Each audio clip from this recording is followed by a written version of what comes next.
Good morning, good afternoon, and good evening. If you join me on any of my shows, I always intro the same way because I think it's so super cool.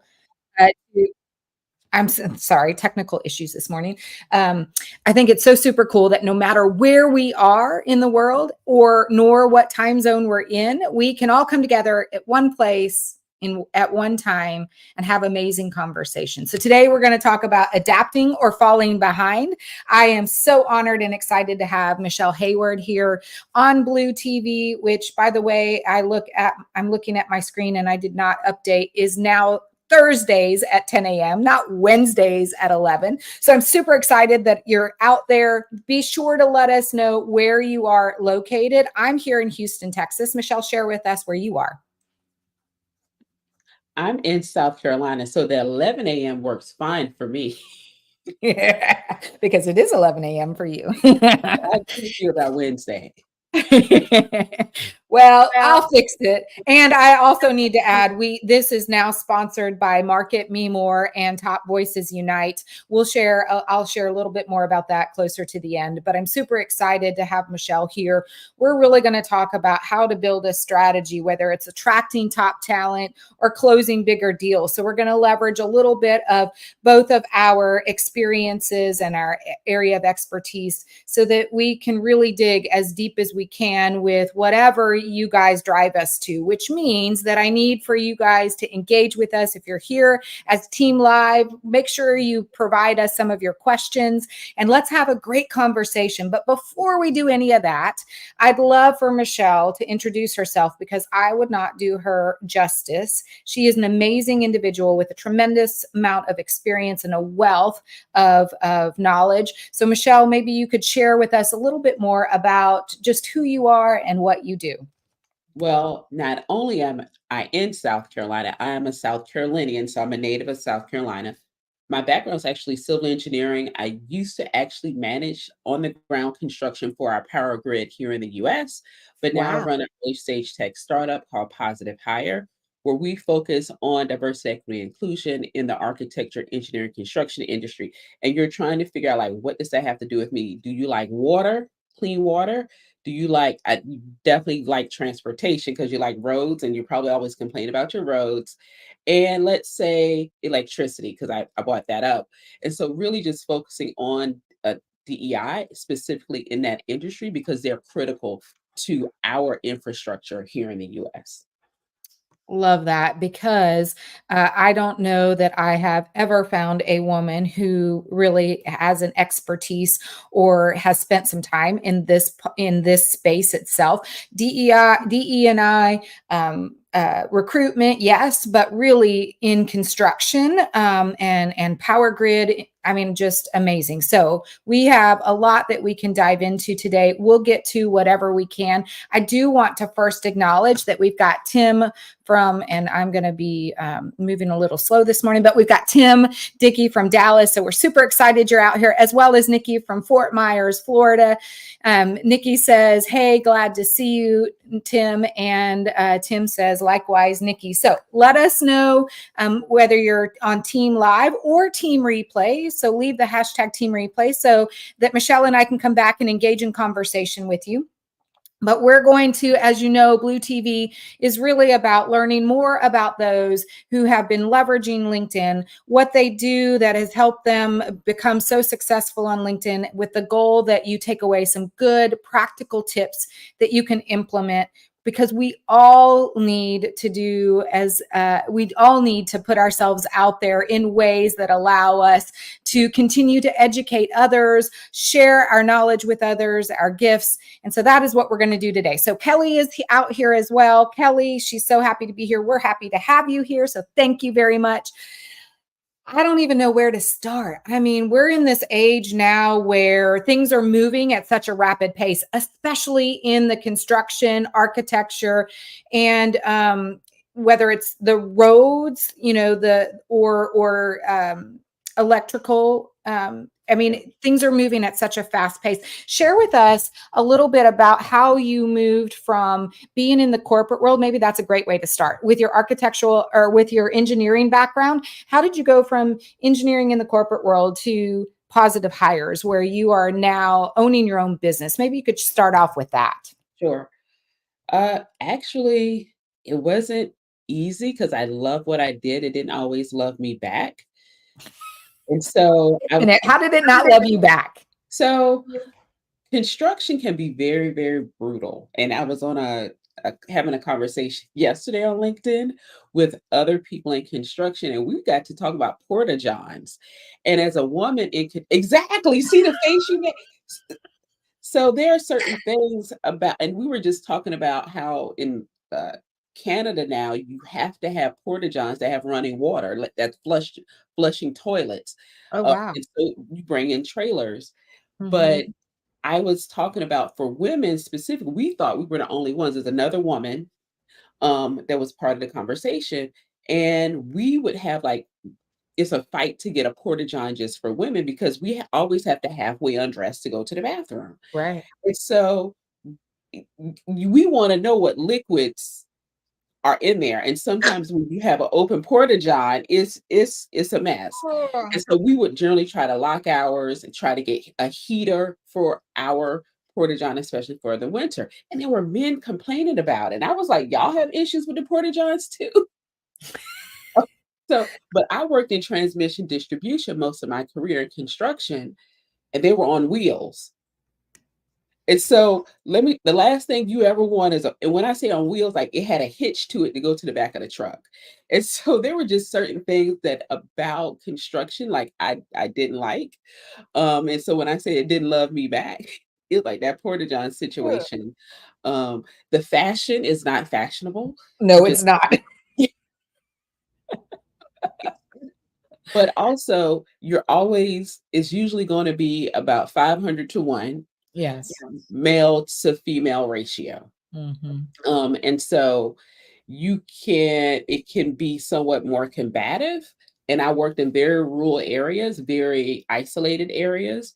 And so the things that you may want to say in the office, you will not say on a construction site or in a desk. So it was very much being conscientious of where I was and how I had to toe the line in a phrase. But at the same time, because we were so remote and we were bringing in employees, I would also, because I've been a tenured employee, I would be onboarding employees, helping them understand their benefits, understanding who to contact out of our Idaho office, our New Jersey office, and different things like how to navigate the organization because we didn't work out of a typical office. You were working out a pickup truck and a work trailer. Mhm. And so I ended up doing HR stuff, but I also had issues as a Black woman on the site. And so when I left Positive Hire, one of the things, the main focus was to keep as many women, whether it's Black, Latina, Indigenous, multiracial women, into the industry. Because what a lot of people didn't know was between 10 and 20 years of our careers, 40% of women engineers leave. Not at 0 to 3 or early career. The vast majority of us leave 10 to 20 years of experience. And Wow. right now, we're looking at having a shortage of 400,000 engineers in the US. 400 exactly by 2027. And So we are what do you think is that what is do you think contributing to that shortage? number one, boomers are retiring. So the youngest boomers can retire at 2020 at 20 by 2027. The youngest boomers are eligible for Okay. retirement. That is, and as Gen Xers, we don't have enough of us to replace all of them. That Okay. retirement is hitting us hard. Number two, they've driven so many people out, people of color and women out of the industry. We need them, as many of them back, especially those that have that 10 plus years of experience. If they were licensed, if they had different certifications, they probably can come back maybe within 6 months to a year, they're back up to running, but it's not like trying to get somebody out of high school, convince them to go through 4 or 5 years of engineering. Then you still have to wait 5 years before you can get your license, Before get they your can practice. yeah.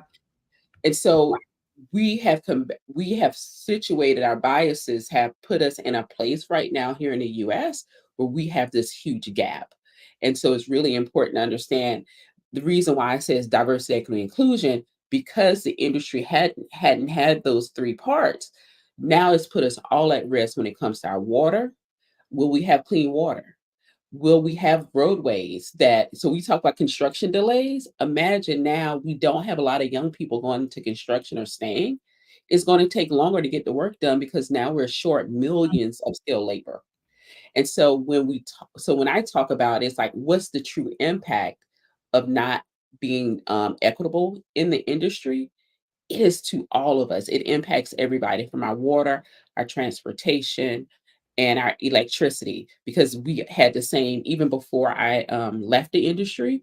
I did a project in Texas, and on that project, we were like a 5-to-1 ratio of journeyman to apprentice. And what I mean by that, apprentice was somebody that had less than 5 years of experience in construction, and so we were at a 5-to-1 or 4-to-1 ratio between journeymen who had 5+ years of experience. So now we don't have the skill set even to build the grid and do other construction.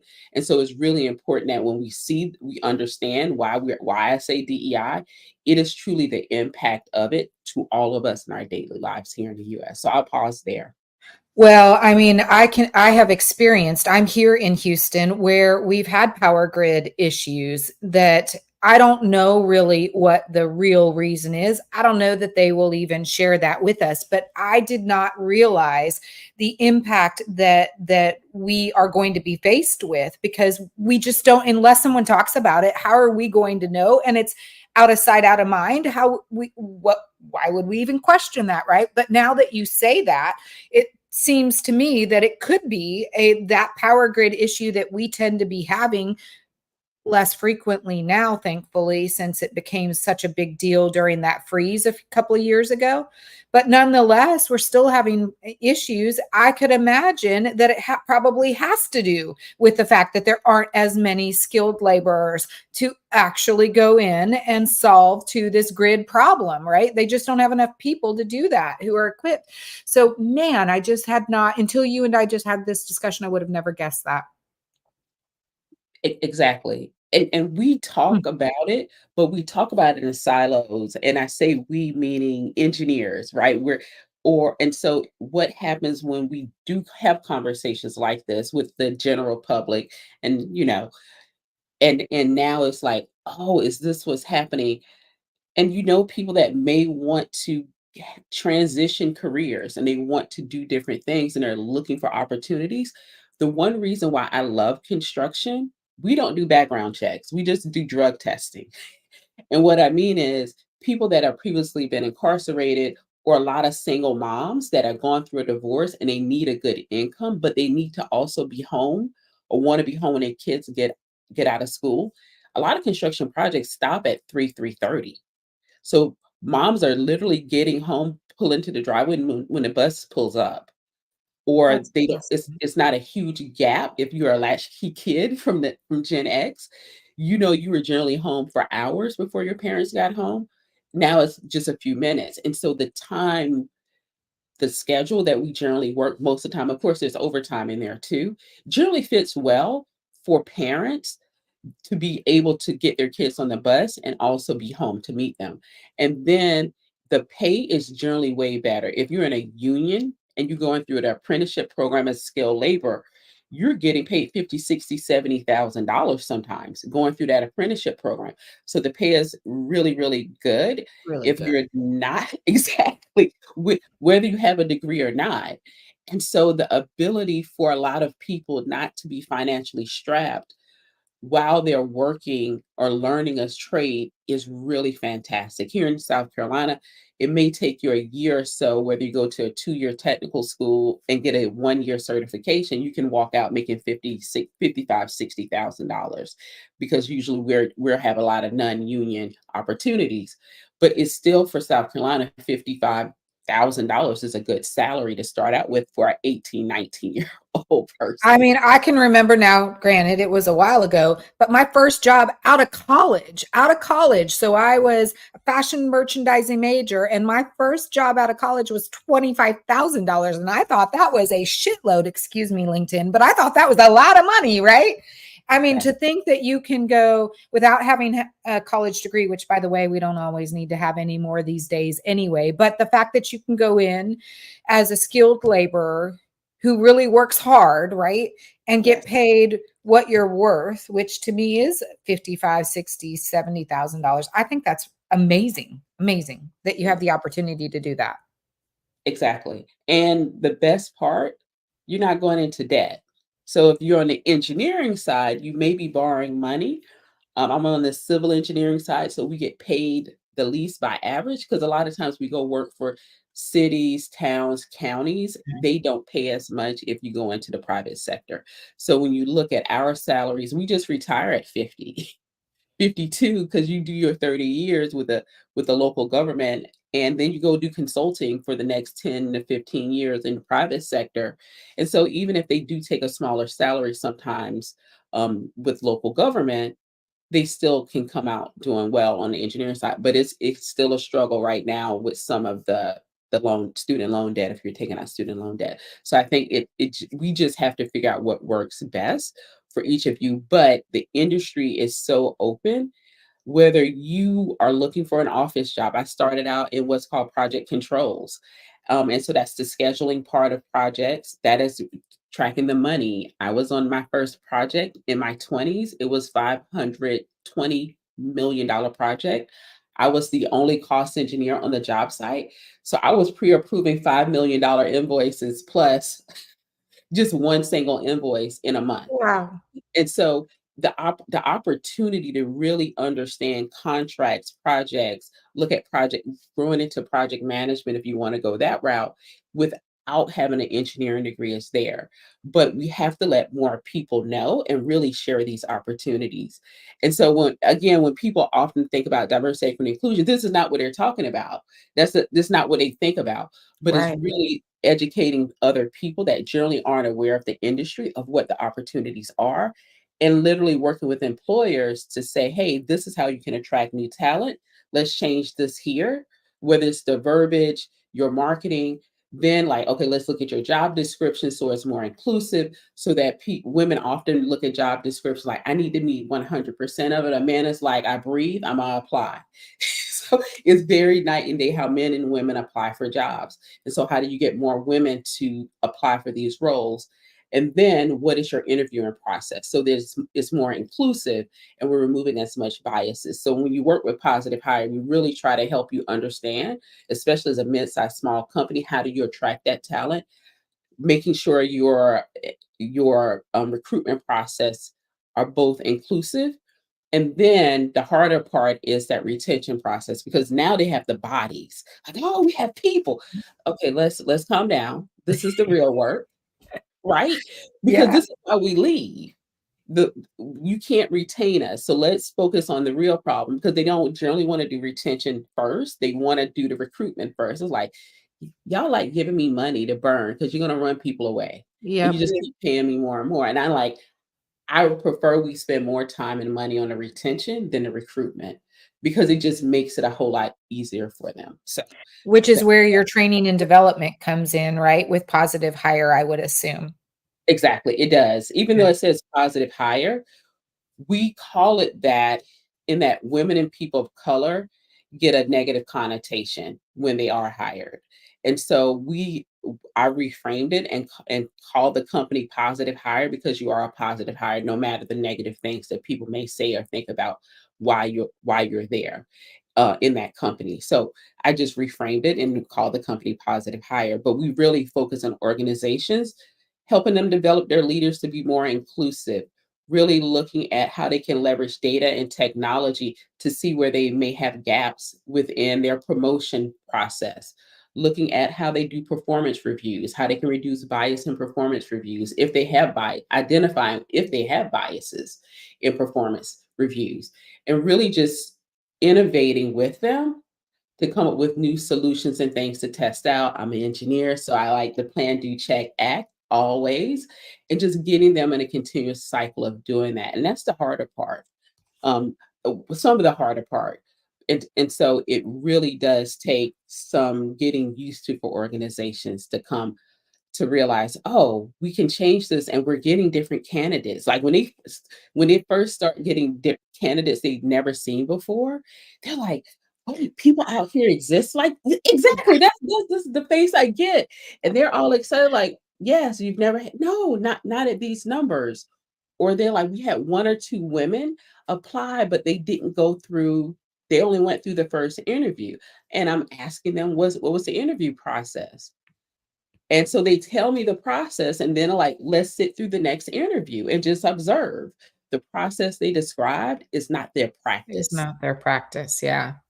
That happens often, I think, too, because people think that they are perceived a way or that they're doing something a certain way, but then it's when you're being observed, you realize that you're not at all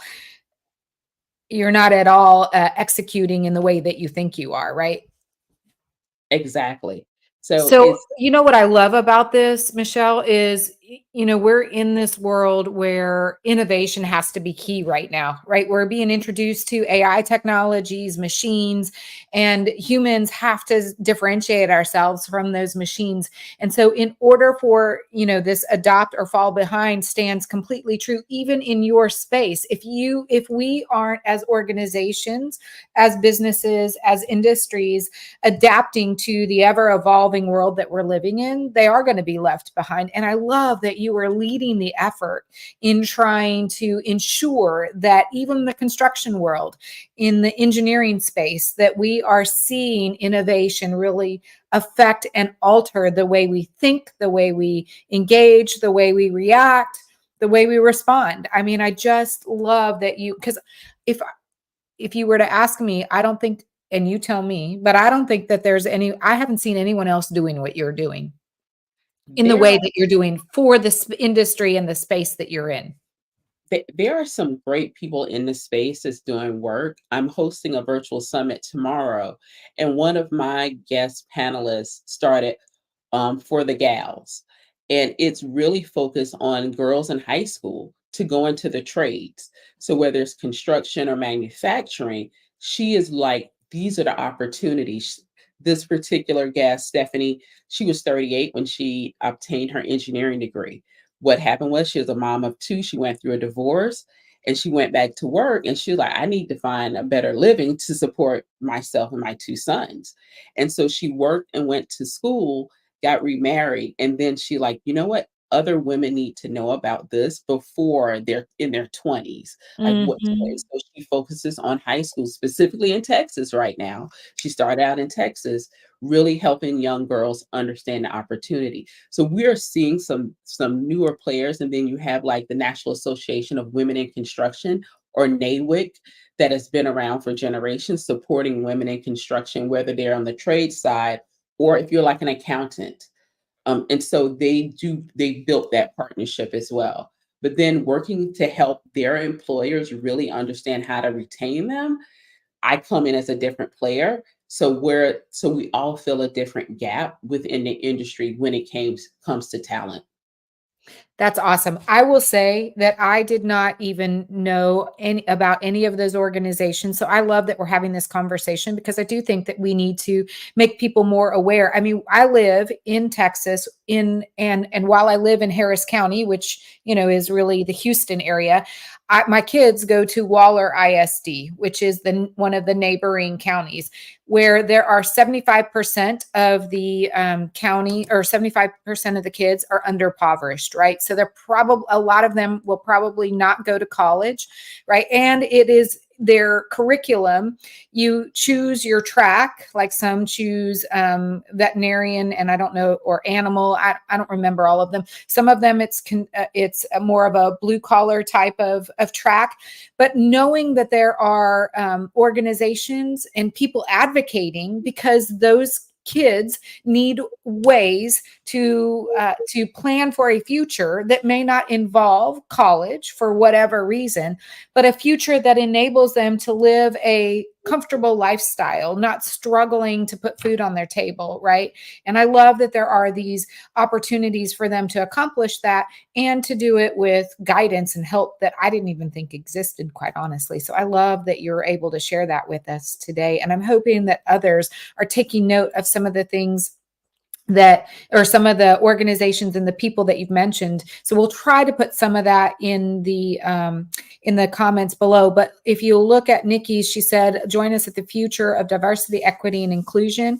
an AEC virtual summit on Friday, September 20th, which is tomorrow. So, so be sure to continue to check back, and we'll try to update with some more pertinent information that others can leverage going forward after today's session. So thank you for being here. I mean, gosh, so much there to uncover and learn about. Well, so we're already halfway in, and I think it's so super important as Blue TV to really talk about how we're leveraging LinkedIn to get some of these messages out. I mean, all of this diversity and equity and inclusion that is related to women in construction and of those of other cultural descents. I mean, I love that you're doing this. So how are you leading that effort here on LinkedIn? What helps you get your message out? What are some of the things that you've learned that have fostered this success here on LinkedIn? I want to tell people a secret Okay. because they always go, this is not Facebook. I was like, but there are humans here. Like the humans over on Facebook, they like to, guess what, build community. So the first thing I was able to do was really build community and take the people I'd already connected with through like attending Society of Women Engineers conferences throughout the years, or even local chapters that I was members of, and really just start building community, but also posting about the issues we had, celebrating the wins, and talking about what's going on in different industries. And they love all of that. But at the same time, was being able, not necessarily creating a LinkedIn group, but when the LinkedIn live streaming feature rolled out, and they opened it up. I don't remember if y'all remember way back when it first started, you had to apply to be able to do live streaming on LinkedIn. I applied and I got in the first time, and I'd been over on Periscope live streaming for a few years. And I was scared to live stream over here. And I had to get over that fear because, like, what do I say? It's so corporate over here. And back then, and this is pre-COVID, they were still in, you have to stay in this realm of everything that you say, you do over here, you post. And I was like, but I'm free of these corporate shackles. Why not do things differently? And I did. And then COVID came. And when COVID hit, it opened up the ability to grow my community faster. But also they rolled out events on LinkedIn. So once they rolled out events, it wasn't that I had to wait for people to see what I posted. It was for me now to invite people by what they had in their LinkedIn profile to those events. And so it made it much easier to say, oh, you're an engineer, but you're not in water, you're in transportation. I can add you or invite you to this event. And so that really changed the game, like building community and waiting for them to see your post as opposed to me going and messaging everybody.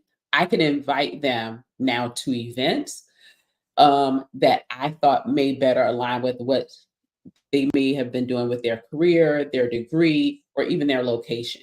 And that really changed the game, being able to, first stepping out of my comfort zone, but letting my community know I have something that you may value, and then seeing them say, "Oh, I do." And then you learn all the hard stuff, which is people don't come to LinkedIn as often as you think.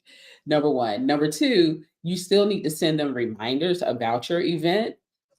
And so spending a lot of times in the DMs, like, oh my God, you're RSVP for my event. Be sure you go and register here at the Zoom link. I look forward to seeing you tomorrow at 7 p.m. Eastern Standard Time.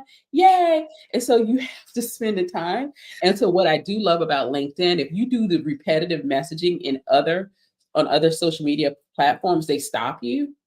LinkedIn doesn't. I think they know where they have some of their issues with communication, but I was also only messaging my first level connections. I wasn't sending the same message or trying to go through second and third. And so that's been very evident in how, while LinkedIn has some issues or has some disadvantages in communicating, stopping your messages when you're sending the same one out 30, 40, 50 times isn't as big. So I'll pause there. But those for me have been the biggest ways that I've been able to leverage LinkedIn for my business when it comes to the, I'll say, whether it's the B2C side with the women themselves and the B2B side, because we do have topics where we bring in experts or leaders in those industries to talk about diversity and inclusion, recruitment, talent retention, and what issues they're facing right now. Yeah, so there's a lot to unpack there because I mean, that was a lot. So for those of you that are listening, we've been having this amazing discussion about DE&I as it relates to engineers within construction, whether it is, roadway, civil engineering, whether that's roadway, electrical grid, all the way through to architecture and every facet of construction, right? But as as part of this passion that she has in helping to change the way people are not only actively seeking for new interests, new people to welcome into their industry, she's also been working on helping to retain a lot of those people. So how she's been doing that effectively is not only just getting out there and having conversations, but she's been leveraging LinkedIn a lot, building community, putting out content, and the content includes things like events and lives. She's talked about, leveraging reminders and the DMs, right? Reaching out to those people that want to attend your events. But more importantly, I think this is what I want to get back to. What I think it's important to note is, because Michelle's been on here for a while. Most of us have been registered with LinkedIn for a long time, but it's a lot different when you actually have to start generating content, when you start to become a content creator. And I think what I would put in quotes that I think everyone needs to remember is get over your fear and step out of your comfort zone. We all have passions. I think Nikki put it in one of her comments. She said, don't be shy about inviting others to join you in your passion to build impact. We all have passions and gifts that we are blessed with that we should be sharing with others. And the only way we can share that effectively is to really get over our fear and step out of our comfort zone and to leverage LinkedIn in a way to message those exact topics and the things that we're so passionate about. You can do it in a multitude of different ways, but it's really about, once you step out of your comfort zone, really building a community around you, whether that's a LinkedIn group or maybe your community is just your followers who comment and engage on your content. It's really about building a community who also is interested in your passions and your gifts that you can give to the world. I love it. That is absolutely a great synopsis. I think I like yours better than mine. And long time user, yes, I joined in 2008, so I'm at the 15 plus side of being on LinkedIn. But let's be honest, some of us have been on here for years, but still aren't leveraging or have recently started leveraging it really because of COVID. And so don't feel as though 15 years, numbers are one thing, but leveraging it is something completely different. And so you may be doing better than people that have had an account for years. So don't be nervous. The last thing, I think it was on a call yesterday where we were talking about finding your unique voice. And what is that message that others want to hear? They need to hear, but they need to hear it on LinkedIn, right? And what I mean by that is, I'm gonna use cooking. Everybody likes, a lot of people like, looking at new recipes. And what I found is not every recipe is for everybody. Like I screw up every cookie recipe. Like I cannot do cookies. Well, I'm not a baker, so I'm with you. I'm an amazing cook, but a terrible baker because of the preciseness. So, okay, go ahead. I can do cakes very well. And Oh, so it is, yeah, you can do a cake, but you can't do cookies? I can't do a cookie. I cannot do my cookies. In construction, if you're looking for bricks, come see me. I will make some cookies for you. But my cakes are absolutely the best. And so it's really interesting. And so what happens is, what is uniquely different about what I'm looking for and what I offer is I'm not the I'm a I love to be I love to bake, but cookies aren't it. And like, wait, you can do that? You can, like you said, you were so surprised that I can Yep. bake. But somebody else needs to hear that because they'll, oh my God, that's me too. And that's my niece who has her own baking business. And she is like, I can't do cookies either, Aunt Shell. And so we were just having this whole conversation. And there are other people that are going to be able to relate to that issue. Something else that happened was I shared the story about how I became a civil engineer at 12 years old because of a hurricane called Hugo hitting my home state of South Carolina. I met somebody did an introduction to another woman who became a civil engineer because of Hurricane Katrina. And so you can't make these linkages until you talk about it, until you share it with other people. And then the people you're sharing it with may not have that exact same reason, but they have a reason as to why they're doing something. And then I got introduced to somebody who had this, not the same hurricane, but a hurricane got them to look at engineering, and they eventually became a civil engineer. And so it's really important that we tell these unique parts of our stories, Yep. how we grew up, what was our that moment that changed things for us. And then sometimes it's just like, yeah, I'm having a bad day, a bad hair day, but you still show up on camera anyway. And so it's just different things like that that we really people need to hear your unique voice and Yeah. stories. Yeah. And so, I mean, there are two ways, two things I take out of that. One is if I were to think about just sales, right? If we're talking about, well, Nikki's on here and she's all about marketing. So whether it's marketing or sales, right? Because they both work hand in hand. When you think about this, it takes 5 to 8 times for a message to resonate with someone. So, Michelle, you may be talking about someone. I have another woman friend, Michelle Booth, who is also in construction, although she's not an engineer, but she does some other things in construction. So, Michele Heyward may have a message, and Michelle Booth may have. So someone may go see Michele Heyward, then they may see Michelle Booth. So that's message number 2. They'll come back to Michele Heyward. That's message number 3. They'll go to someone else. That's message number 4. Then they come back to Michele Heyward because, it's the 5th time they've seen it. And guess what? Then it starts to resonate, right?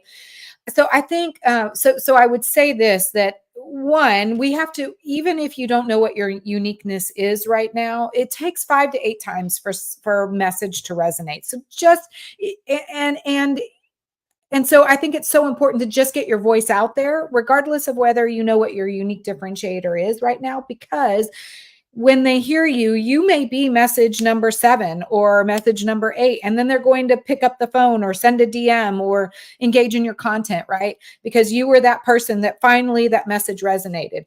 The other thing I would say too is that it's no longer about just know, like, and trust. It's know, like, and trust with credibility. And credibility used to be in sales where we would educate others, our buyers. But today it's not about educating the buyers. Everyone's educated enough because they get to sit in front of their laptop and spend a lot of time doing research, even if they're on calls, because they're there in their laptop, not going from room to room and meeting to meeting. So our credibility comes in now by showing our personal, our person, right? Who we are as an individual. That is going to be what really differentiates us and establishes that credibility with our audience and those that want to do business with us. So I just think, there's a lot we could even uncover a bit more and dive a bit deeper. But I just think if you think about this, it's be bold and brave and put yourself outside of your comfort zone and just execute, because what you'll find is the more you do that, the more you start to understand what your unique differentiator is. And before you get to that, it's just about you messaging what your gifts, what your passion is. People will start to come and hear you, and eventually those messages will resonate with them, right? The more you do that, and then the better you get at it and the more unique you become. I love it. I would say this, and there are probably going to be a lot of women that resonate with this. The closer we got to 40, the more of our voice we started to use. I remember still being on the construction site, and I was really tired of saying all of you or you all. And I was like, hell, at home it's y'all. And so I just started saying y'all, however I spoke at home, they were getting it on the construction site. They were getting it on the calls. I was done with having to use like it's y'all or all y'all is plural. If you're not Mhm. Southern, y'all can be singular or plural, but all y'all is plural. Just Yes. that's your education. And so it's really important to show up as you in writing on LinkedIn as well as in audio and video. And Yes. what that says to people, I remember Kim, her last name is a G, but she's been doing social media for about 25 years. She's in Florida. And she literally has a very, very Southern accent. And like Michelle, so do you. She beats mine. That's what I'm gonna go with. And I just remember saying, "Oh my God, I love seeing you and hearing you," because she can't hide it, right? Or she could try to, but she chooses not to because it makes her stand out and it's part of who she is. And oftentimes in corporate places, it's like, "Oh, well, only bring part of you," even though they say bring your full self to work. They really mean as much as they can get out of you, out of that full self. But on social, it's important to bring your true voice, your full self, because people want to know who you are. And it's interesting when people are like, I don't know if I want to select this part of myself to show up on LinkedIn or this part. I said, well, which part do you get out of bed every day? They were like, what do you mean? I said, you get all of it, right? They said, yes. I said, then bring all of it. You don't Mhm. have to select. I said, just maybe one day you talk about this part or one post you talk about the next part.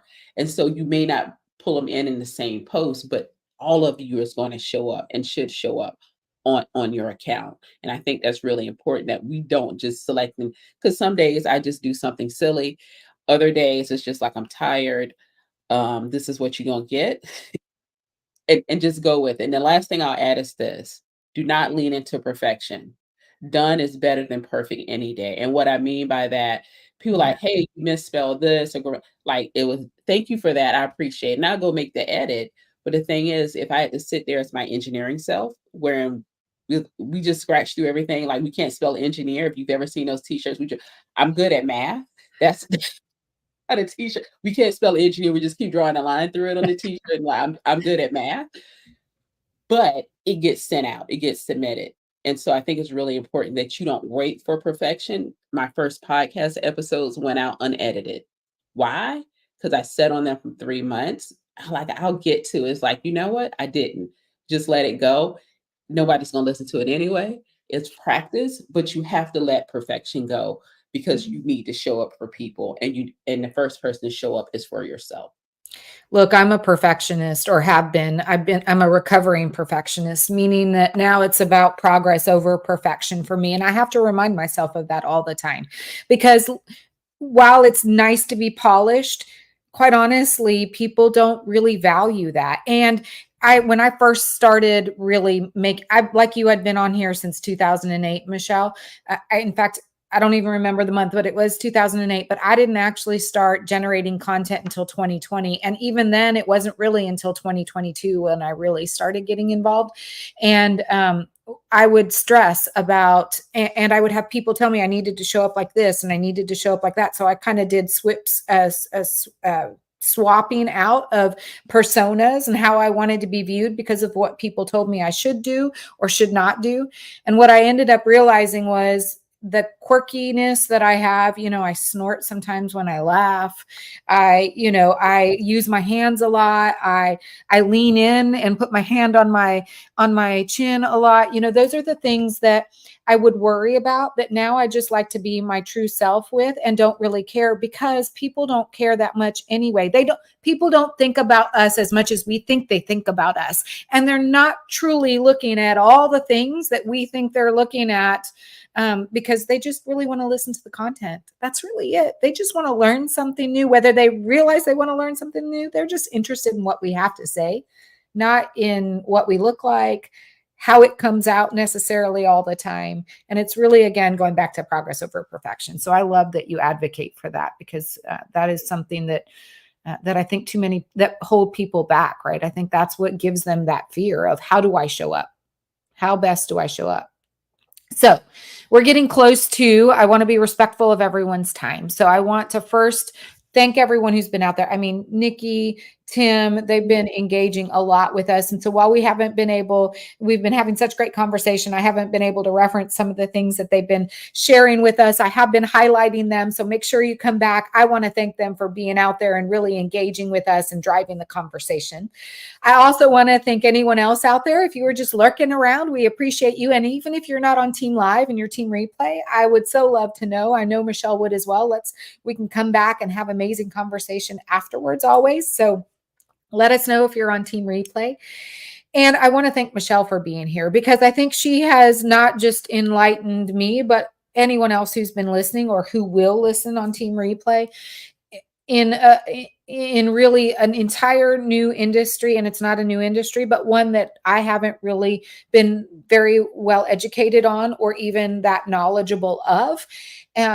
As it relates to not just the industry, but even the role that women play and the changes that she's helping to foster, so that we can see more women, women of color, different races, and even the new generation coming into to support the systems that we need in order to survive, that we just take for granted. So I love that she has this passion for this. So thank you for being here, Michele, for that. And if we were to leave everyone maybe with one practical tip, what would you say in leveraging LinkedIn, really, right? Because she's taken her passion and leveraged LinkedIn as a way to get her message out. What would you leave everyone with as one practical tip? One practical tip that I would say is share one thought, one idea once a week. Like, just post it, just let it go, and you're going to stress out about it and nobody's going to comment. Then you're going to get upset because nobody commented.